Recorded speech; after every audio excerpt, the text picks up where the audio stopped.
Hello from Gardening at Dwensa here in Ireland, and welcome to my September grow room update.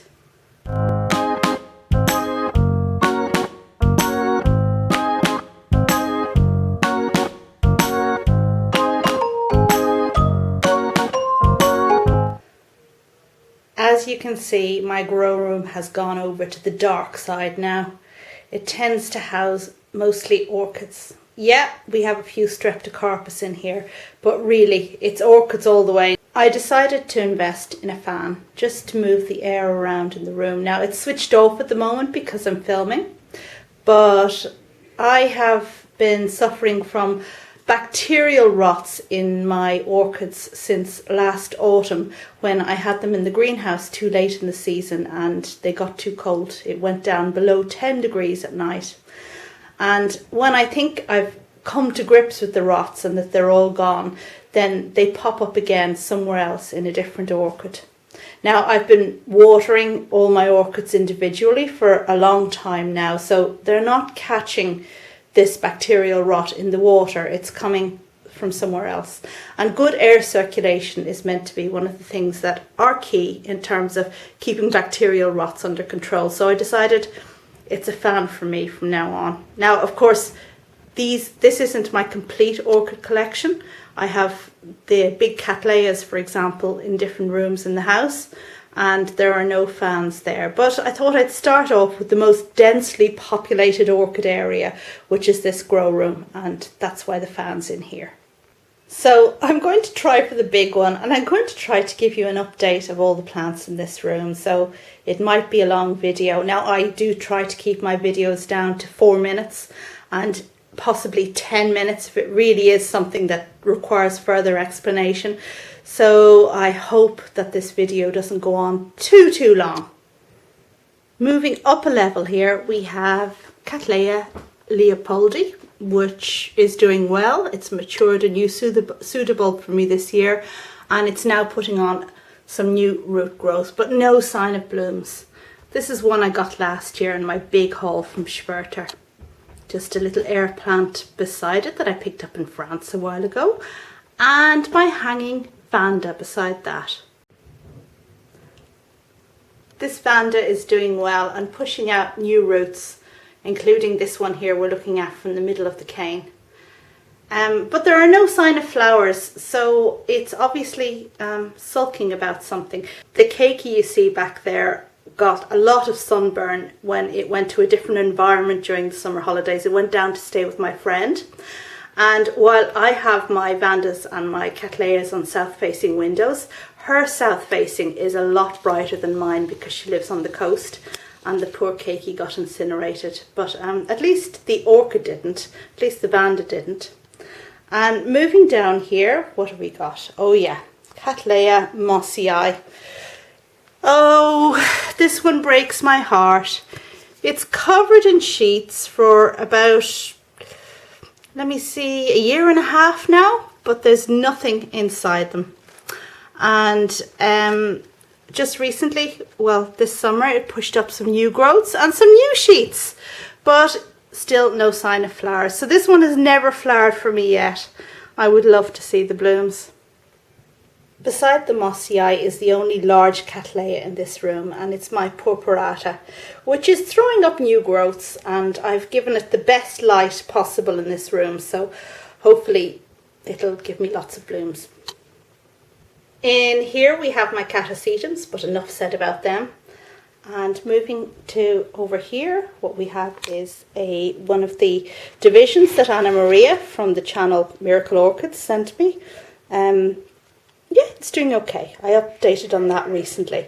And in front of that, the cross between Cattleya nobilior and alaorii, the tiny little miniature orchid. Alaorii, sorry. Well, it's growing well. And there's a new growth there at the front, but no sign of flowers.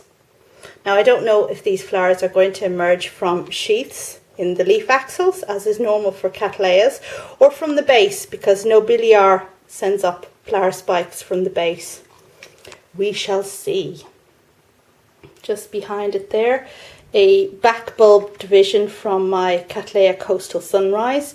It's just an experiment to see if this will actually push up a new pseudobulb. I don't know. I'm not holding my breath. In front of it, Encyclia hanburyi, which has a lot of new root growth. See in there and over the other side, and two strong pseudobulbs coming at the front. So I hope this will flower for me this year. It's not flowered to date. In front of that, another division from Anna Maria, Maikai. It's doing well, and I updated on this recently. Behind that, we have one of the Cattleyas from Miss Orchid Girl, which I also updated on recently. And in front of that, Lycaste aromatica, again from Anna Maria. This large orchid we're looking at is the Laeliocattleya cross I got from the Polish orchid garden this year in bloom. And it's finished blooming now, but I do see evidence of more flowers to come because there's a sheath in this leaf axil. So I'd be quietly optimistic to get more flowers there. Be really pleased with that. And beside it we have an epidendrum with a very, very, very, very tall spike. This one should bloom any day now.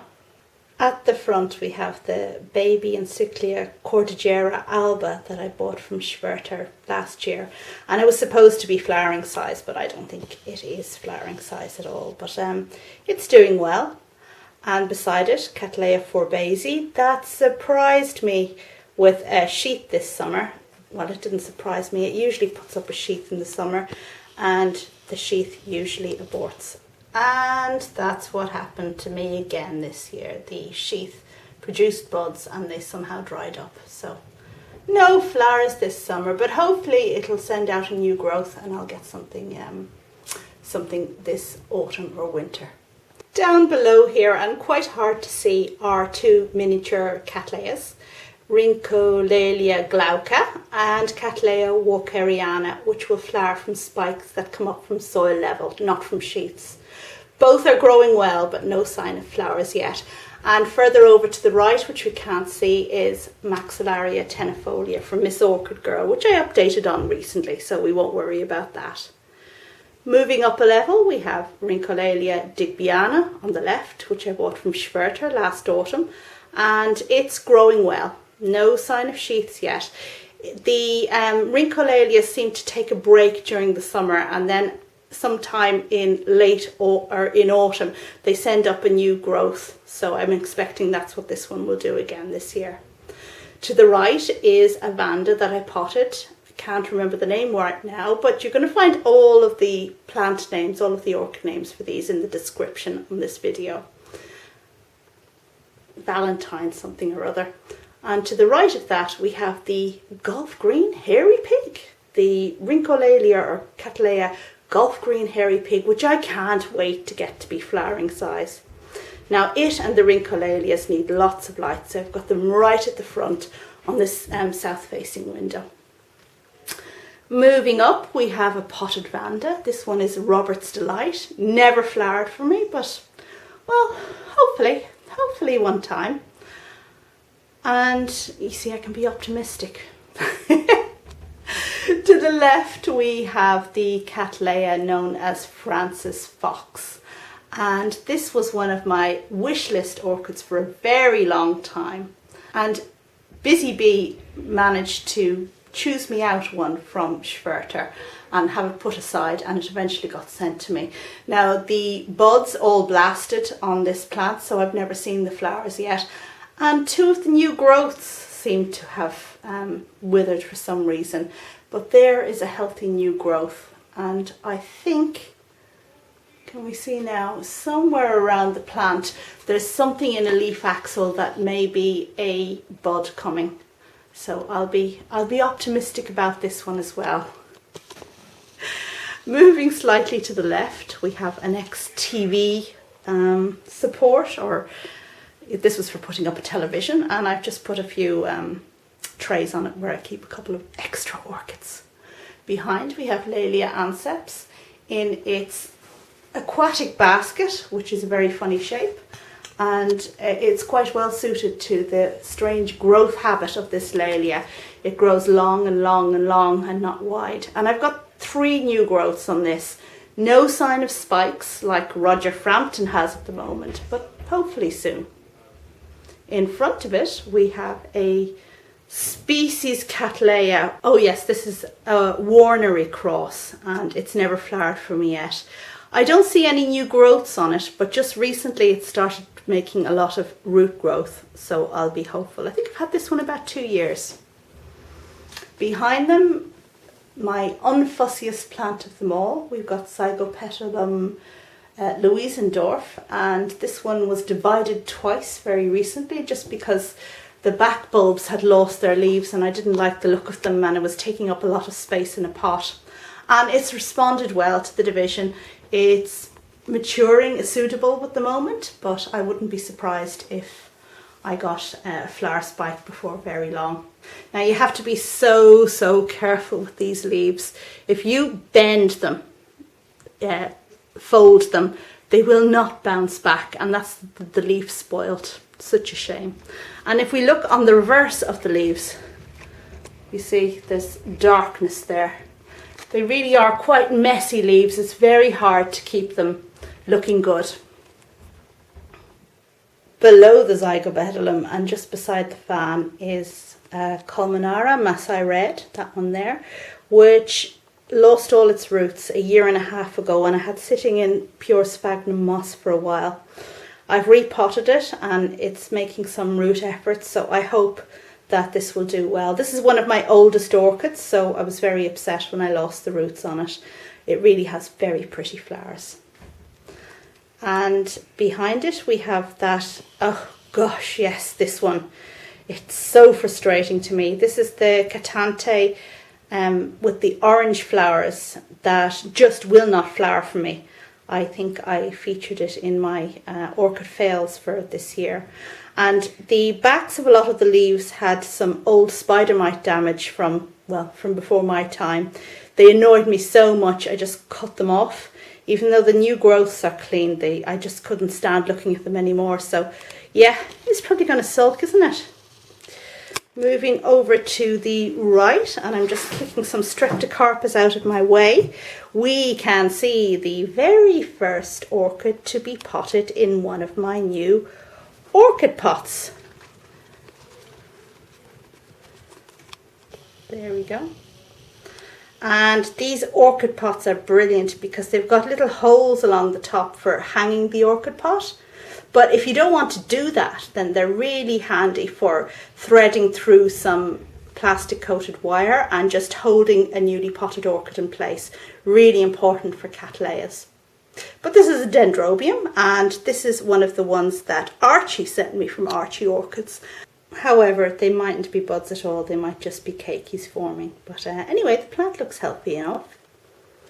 Below it, one of my baby Cattleya rexes that I got from Orchids and More last year at some stage, a whole load of them in the same pot. And in front of it, my baby Cattleya gaskelliana, which is not so babyish anymore. Perhaps I should have potted it on this year, but I didn't.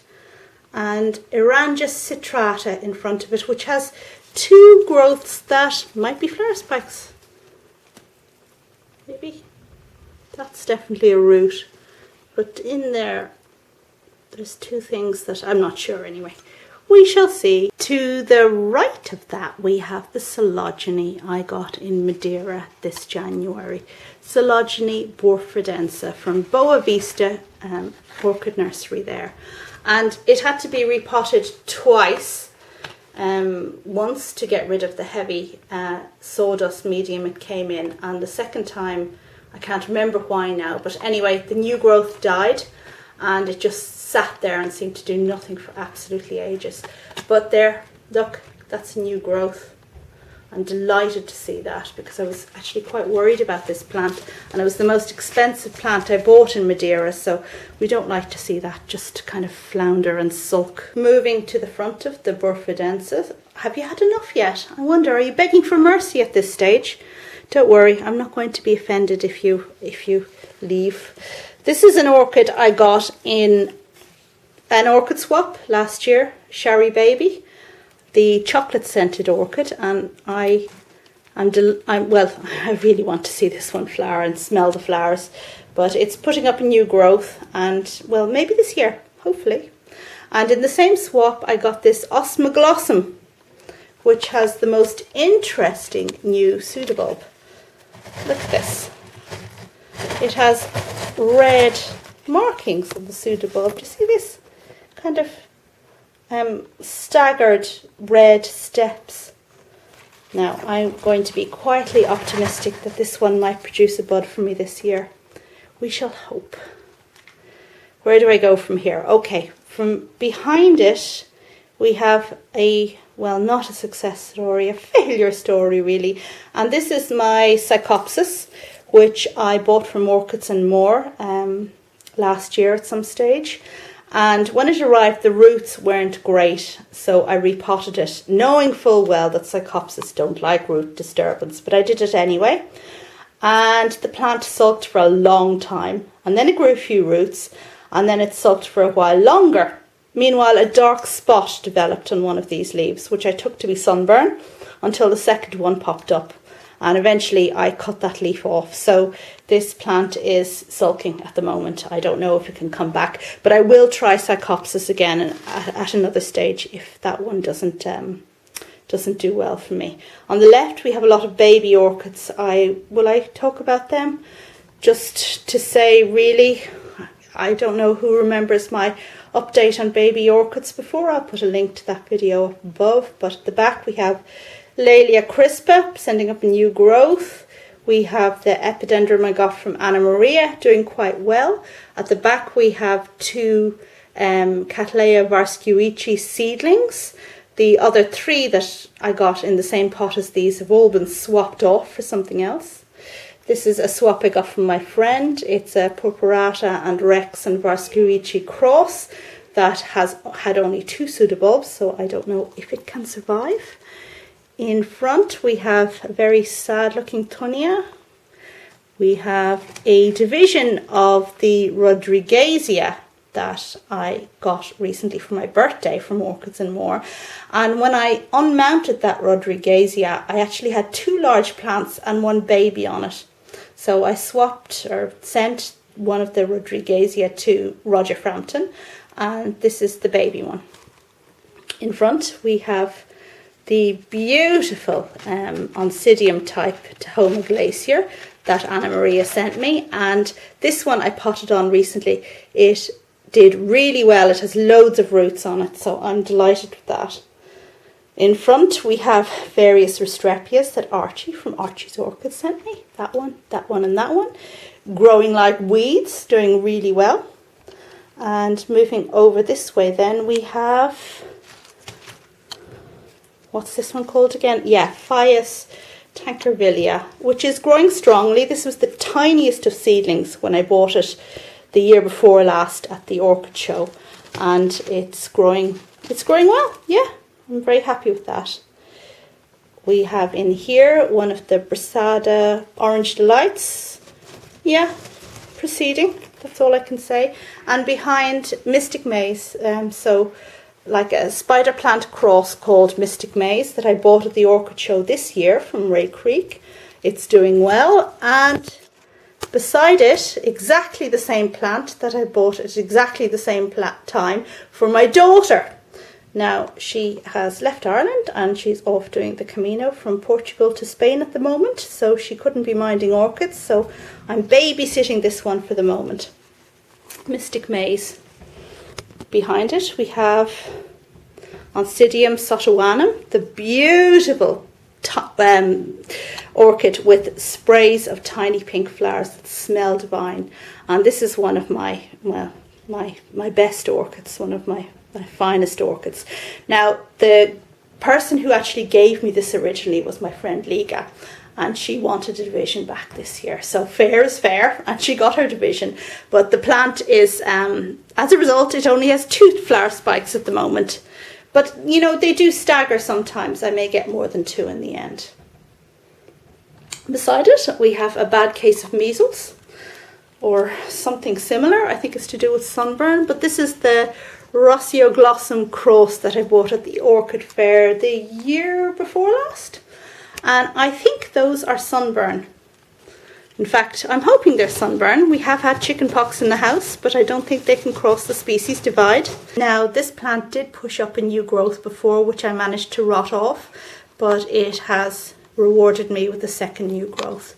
So I hope I'll do better with this new one. Beside it, we have what used to be known as Odontoglossum. I absolutely can't think of the name of this plant at the moment. I know I bought it in Avoca last year at a discount, and it is a very, very tall spike with a red flower on it that is absolutely amazing, and it has done really well for me. I'll put the name up above. Beside it, we have an Oncidium type orchid that I got in an orchid swap last year, and this one is called Bartley Schwartz. It has red, beautifully scented flowers, and yeah, I hope that it will flower again for me. I noticed some marks in some of the leaves and got a bit scissors happy at one stage, but hopefully it'll do well. In front of it, a little twinkle, which I think is doing fine. And behind that, we have a sad looking Hansueli Isler. Is it Hansueli Isler? Anyway, this orchid has a long history with me, and it was one of the first orchids I ever got. Not this particular one, but Hansueli Isler in general. And I had looked for a replacement after I lost the previous one for a long time. And then Anna in Scotland kindly sent me one. I was so delighted. Now, it's not doing terribly well for me. The new growth that came up had these terrible markings on it, but I think they were actually superficial damage because they haven't spread since they've kind of gone past that point.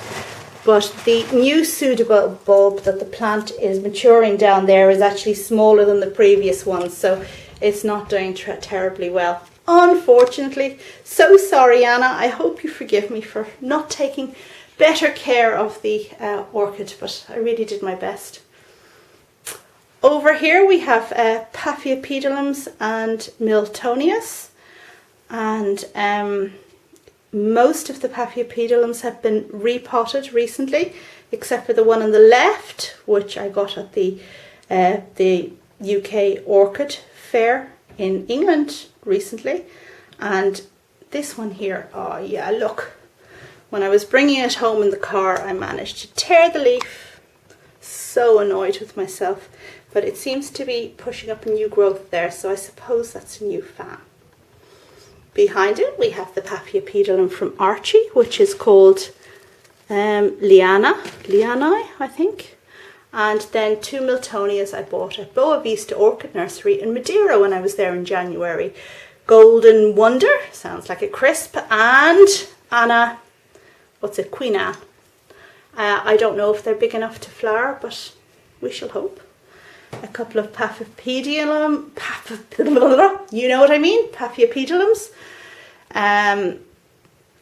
The red one, which is a very reliable flower, the mossiae pink colour. I've started potting my Paphiopedilums in see-through pots just to have a better idea of what's going on with the roots, because they're not an orchid that I would claim any kind of expertise in growing. The one on the left looks like Droopy Dog. I swapped a bit with Robert from his channel recently, and Robert gave me an ID for this plant at last, so I'll put that up there on the screen. Moving over here we have, oh yes, this is one of my favourites, Henryanum. Divided recently, and the bit that I was left with kind of fell into two, which I put into the one pot, so I hope I haven't done it any harm. Here we have a complex American hybrid which had two flower spikes that needs repotting, and behind it my old faithful Miltonia Binotti, which took a bit of a turn for the worse. Like when I repotted it this year, the roots weren't great. So I hope it will recover now. It's in pretty much pure sphagnum with a good dose of perlite in there. there's that poor Galliandra there that I that started rotting and I had to cut the bottom off. Yes, I think that's a lost cause. Right, so where are we now? In front we have some streptocarpus and a tray of them on the floor that I've just kicked out of the way. More streptocarpus production under here. And then finally, if we move over to the left, we have a very messy sideboard. Apologies, my daughter still has her stuff in this room. And here are Archie's orchids. They're all growing quite well. I've updated on them recently, so I'm not going to do that again. But the two Miltoniopsis types that came without roots, they made some root efforts, so I've potted them up in pure sphagnum and hopefully they'll do well. Up above I have my phals and they seem to do okay here. I mean, this is the least light in this room, although I do keep the electric light on during the day. I don't know if that does a lot of good, but I feel it does. I feel it does. So you can see that there are new growths here on the Masdevillia, but I have had no flowers this year. But maybe now that it's cooled down into autumn, maybe they'll come along. No-ID Phalaenopsis, the No-ID Phalaenopsis peach whatever that I bought last winter at a discount in flower. It was very nice. And over here we have my mini mark, which I potted up in the Ceramus mix. So it was a mix of Ceramus and bark that I bought in Johnstown Garden Centre last spring, and as you can see the roots are doing quite well in there. Wow, you know, I think I did it. I think I talked to you about every single plant in this room. I'm so proud of myself and I hope you have nodded off. If you do nod off, you know, I'm not going to hold it against you if you click off the video. There's only so much we can take, I guess. But I know some people had been wanting updates on certain plants and I hope they were covered in this update of the grow room. I do have other orchids in different rooms in the house, but you know, well, this was a logical place to start. Okay, thank you very much for watching this video, and if you want to see more like this, then please check back again and do subscribe, please, and click like and all that kind of thing. Your support is very much appreciated. Thank you and bye.